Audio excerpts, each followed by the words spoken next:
Hi guys, তোমরা সবাই কেমন আছো? আশা করি তোমরা সবাই ভালো আছো।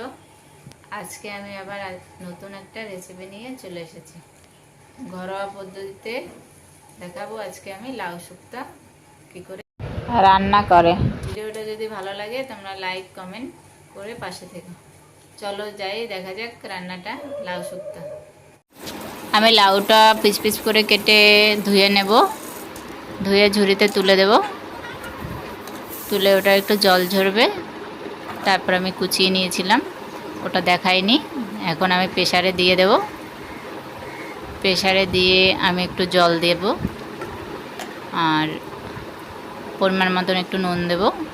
নুন দিয়ে প্রেসারটা আটকিয়ে আমি দুটো ছিটি দিয়ে নেব।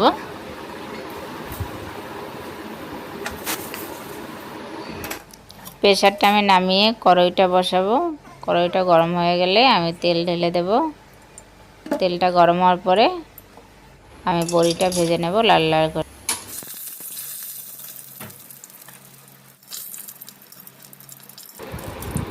দেখুন লাল লাল করে বড়িটা ভাজা হয়ে গেছে, এটাকে আমি তুলে নেব। তুলে আমি ফোড়নে সর্ষে দেব অল্প কটা, আর রাঁধুনি দেব, আর ওটা একটু মানে একটু লাল লাল হবে, তারপরে আদা বাটা দেব একটু ফোড়নে। দিয়ে আমি যে লাউটা সেদ্ধ করে রেখেছিলাম প্রেসারে, ওটাকে ঢেলে দিলাম। আর আমি সেদ্ধ করার সময় দেখেছিলেন আপনারা যে নুন দিয়ে দিয়েছি। এবার এর মধ্যে একটু হলুদের গুঁড়ো দিয়ে দেব।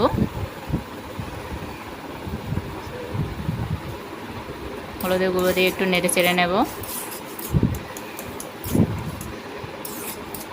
তারপরে ভাজা বড়িটা দিয়ে দিলাম। এবারে পরিমাণ মতন একটু মিষ্টি দেব।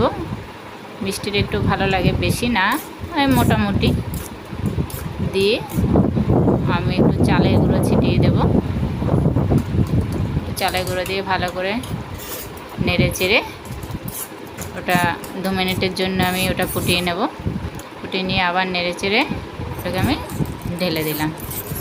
এটা কি বলুন তো, গরমের দিনে খুব মশলা ছাড়া লাউয়ের শুক্তো খেতে খুব ভালো, পেটের পক্ষেও খুব ভালো। খেয়ে দেখবেন আপনারা, একবার বাড়িতে ট্রাই করে দেখবেন।